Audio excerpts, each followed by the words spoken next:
Good afternoon, everybody. Thank you for joining us. Throughout this pandemic, we've tried to keep people abreast of the latest information as soon as we get it. And since I spoke to you last Monday, we've seen further clusters of the B1617.2, the variant first observed in India. And we've seen it especially in Bolton, in Blackburn with Darwin, and some other parts of the country. At this stage, there are some important unknowns. We believe this variant is more transmissible than the previous one. In other words, it passes more easily from person to person, but we don't know by how much.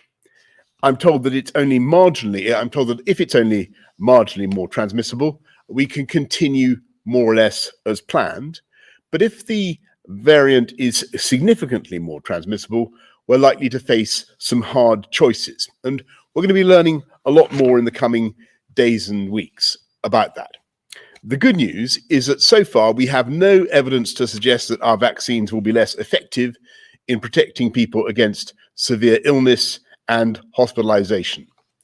So that means we're in a different position from the last time we faced a new variant before Christmas because of the scale of our vaccine rollout, which Public Health England estimates has already saved almost 12,000 lives and prevented over 33,000 people from being hospitalized.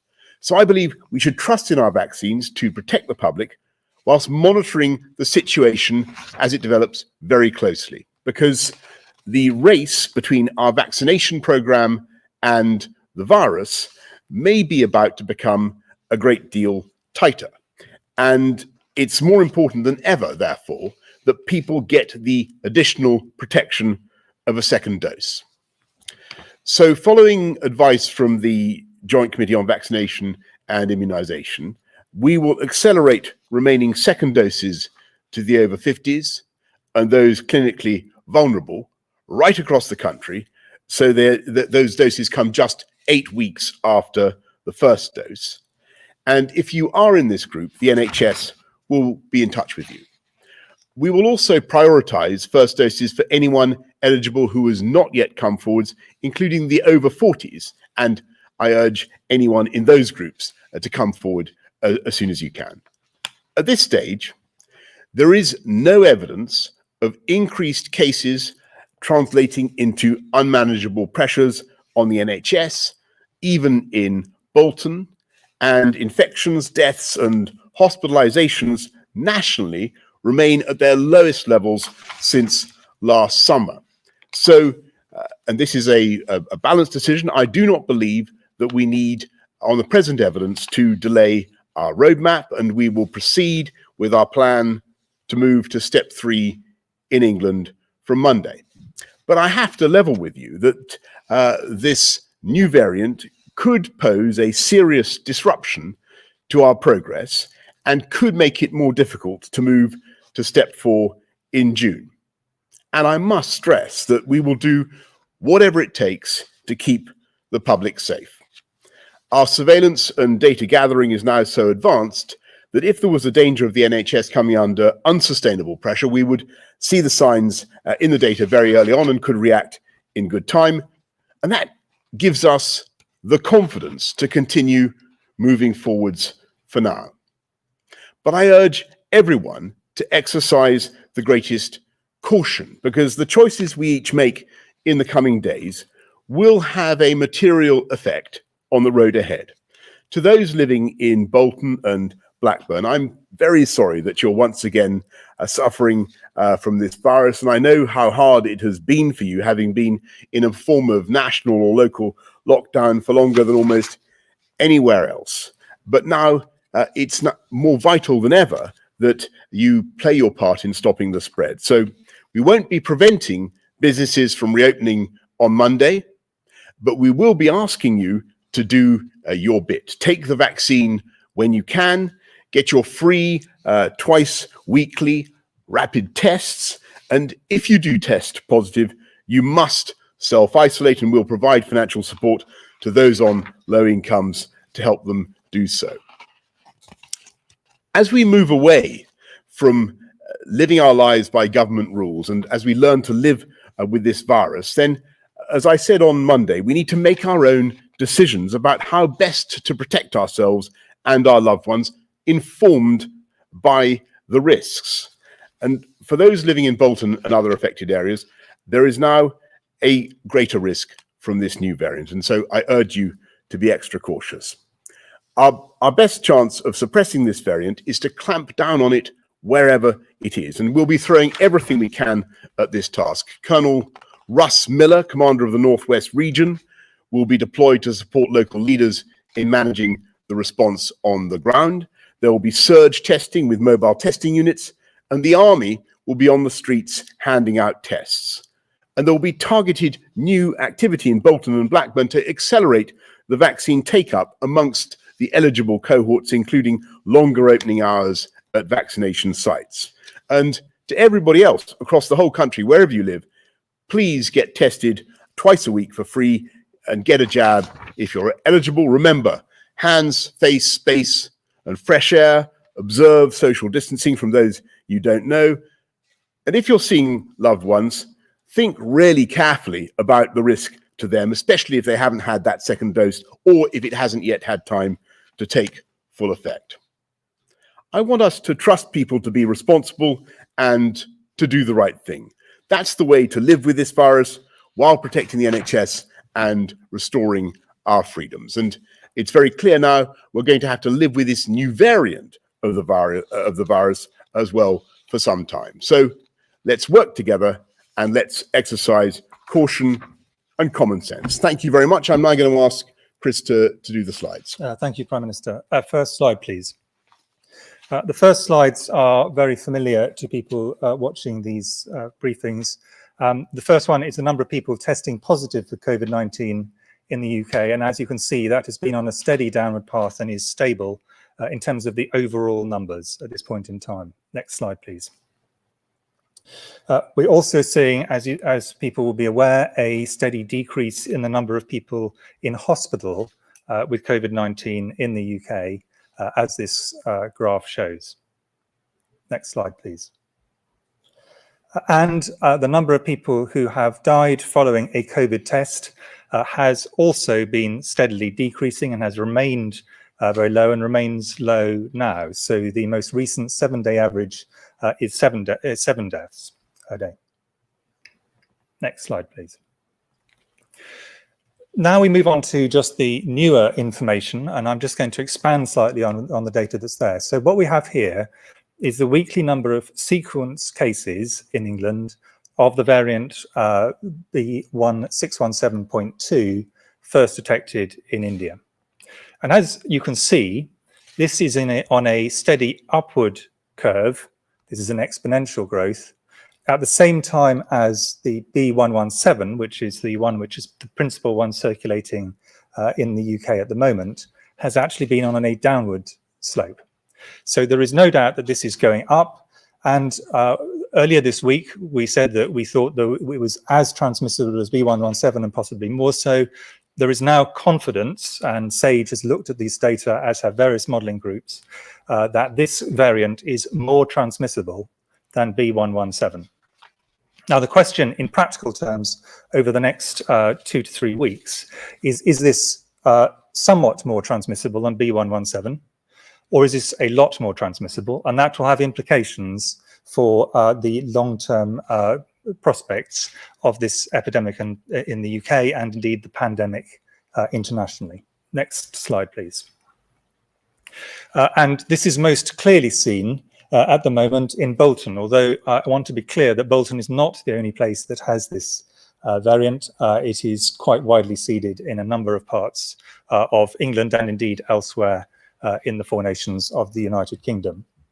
And what we have here is rates in Bolton that were going down, but they've really now started to go up very significantly over the last couple of weeks.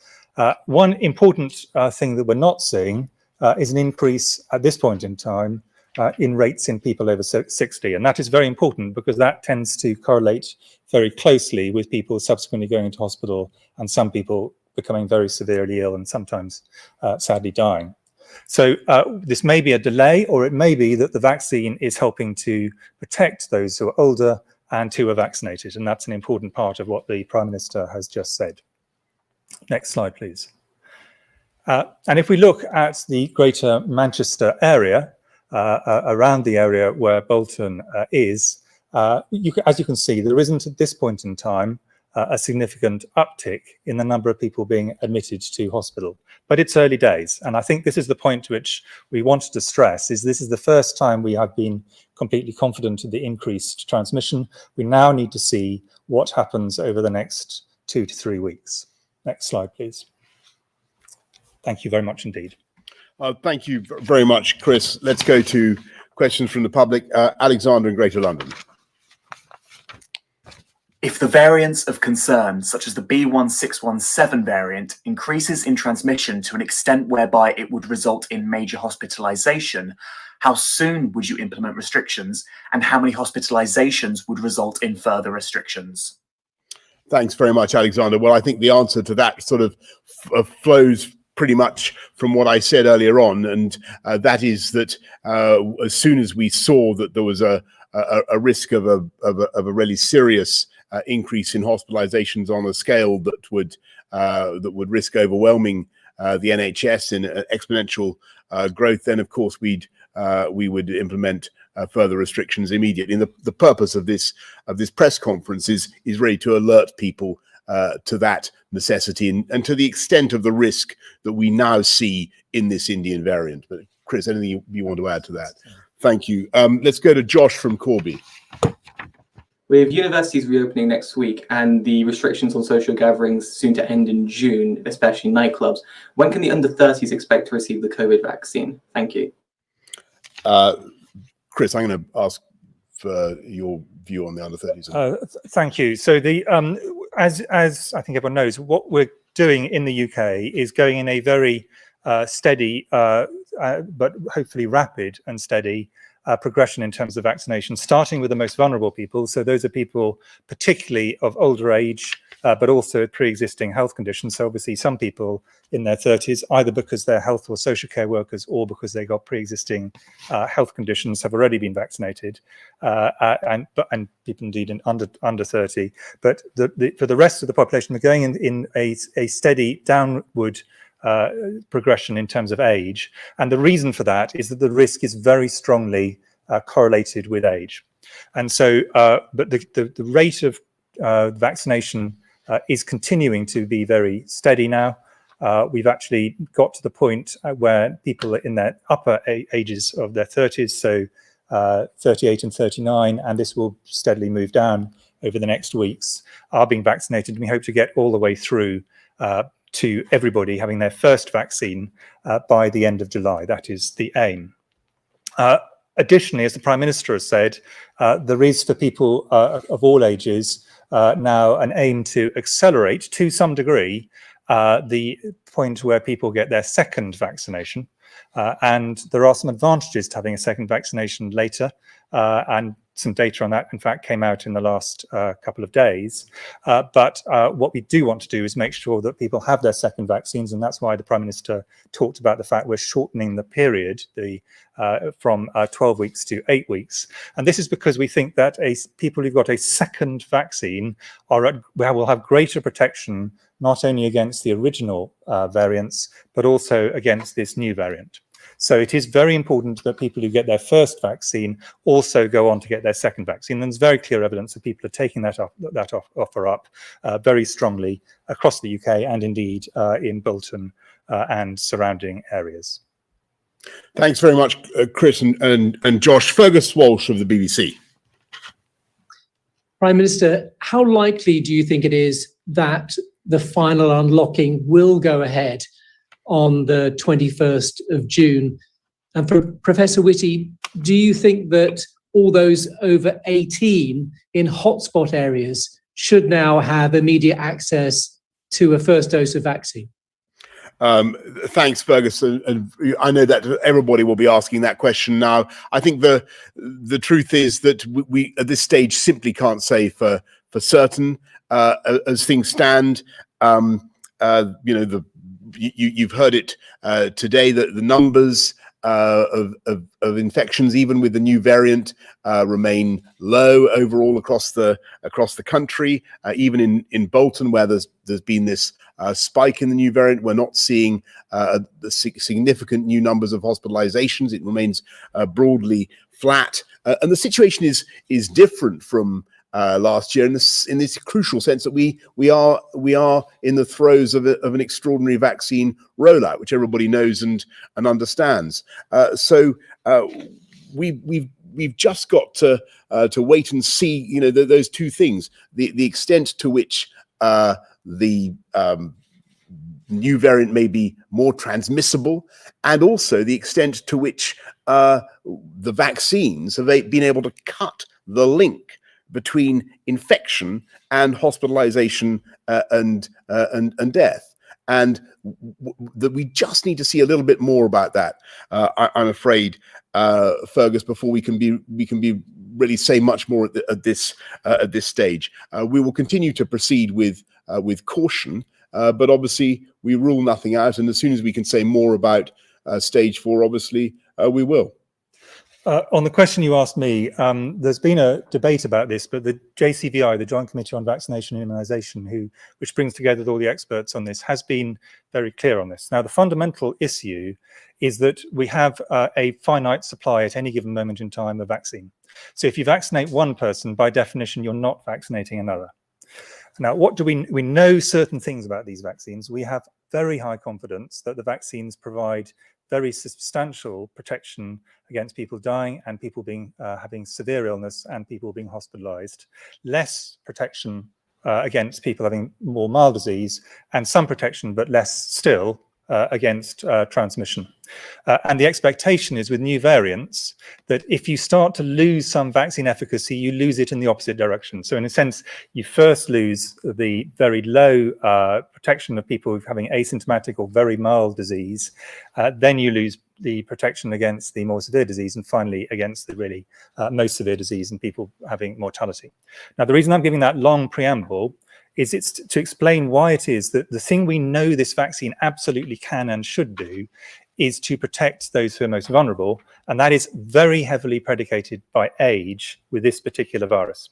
So therefore, if we took vaccine away from groups, let's say in their late 30s, and transferred them to groups of people who are 18 or 20, who are at much lower risk of severe disease, the view of JCVI, and I think this is the majority view, it's not an absolute view, but the view of JCVI has clearly been this would lead to a net disadvantage overall. So the sensible thing to do is to prioritize the vaccines to those who are most at risk in all the places across the UK, because the virus is a risk absolutely everywhere, but there are very strong aims to try and accelerate and make easier vaccination in the areas which are most affected by this virus. So it's not that we're not trying to take the geographical spread of this new variant, the B617.2, into account. We very much do want to do that. Thanks very much. Emily Morgan, ITV. Thanks, Prime Minister. Given that the easing of restrictions is still going to go ahead on Monday, what would you say to someone who's planning to travel to Bolton? Because they come back to you for to visit family? Would you say that they should still go, and should they stay the night? Thanks, Emily. And I'm very glad you asked that, because I do think it's important that in respect of the areas where we are seeing these spikes, these higher incidences of the new variant, given the caution that I think we have to exercise with this new variant, the risk of extra transmissibility, I would urge people just to think twice about that. That's what we're saying. I think that we want people in those areas to recognize that there is extra risk, an extra disruption, a threat of disruption to progress caused by this new variant, and just to exercise their discretion and judgment in a way I'm sure that they have been throughout this pandemic, and will continue to do so. I hope very much. Okay, thank you. Sam Coates of Sky. Hello, Prime Minister. These are your 4 tests for moving to the next stage of the unlocking of the roadmap. The 4th very explicitly says that there can't be variants of concern changing the assessment. Given that cases of the Indian variant have almost tripled over a week, how are you saying that you've passed that test? How are you giving a green light on that? And what happens if, and how can you only say that you've passed these because you're assessing them nationally? If you just looked at one region like the Northwest, might you find that you actually fail several of them? And would you lock back down regionally? To Chris Whitty, there's some data out today suggesting that the Indian variant isn't really rising in the over 45s, a bit younger, I think, than you were saying. Is that right? And to Sir Patrick Vallance, according to Public Health England data, at least 122 passengers arriving from Delhi and Mumbai between late March and April the 26th were carrying this variant. In retrospect, do you think it was a mistake not to close the border from there sooner? Well, Sam, I'm going to try and pick up the question you directed to Patrick, since he's unfortunately not here. You probably can't see that for some reason, but I will just say on the borders issue, the relevant committee was looking at was the threat of variants of concern coming from abroad, and at that stage, India was not identified as having a VOC, a variant of concern. So that was why the decision was taken. Pakistan, for instance, I think had 3 times as much of variants of concern. They had, in particular, the South African variant. So that was the reason for that decision. But don't forget that everybody coming, forgive me, from India or indeed anywhere else had to face very, very tough quarantine rules. They had to self-isolate, they had to produce their passenger locator form, and so on. But on the your fundamental question about the 4th criteria, the 4th test, I do think that I just go back to the original point. We are concerned about this variant. And that's the purpose, and we're serving notice that I think that it certainly may cause disruption to our attempts to continue down the roadmap, but they don't at the moment change the assessment about step 3, because if you look at the numbers, as I've said, even in Bolton, you're not seeing a significant increase in hospitalizations, and the overall numbers across the country remain, as we've heard repeatedly, low and quite flat. So they're not changing the assessment at present. But what we're saying is that the public need to be aware of this variant, and particularly in areas where it is more prevalent. And that's because of these questions about increased transmissibility, and we just need a bit more time to see how that pans out. And as I said earlier on, whether it's at the higher end of increased transmissibility or at the lower end. If it's at the lower end, then I think we don't have very much to worry about. But if it's at the higher end, then we will certainly have to think about what extra measures we need to take to protect the public. And I want to be clear that we will react fast. We will react as soon as we can see clear and unambiguous data about this. And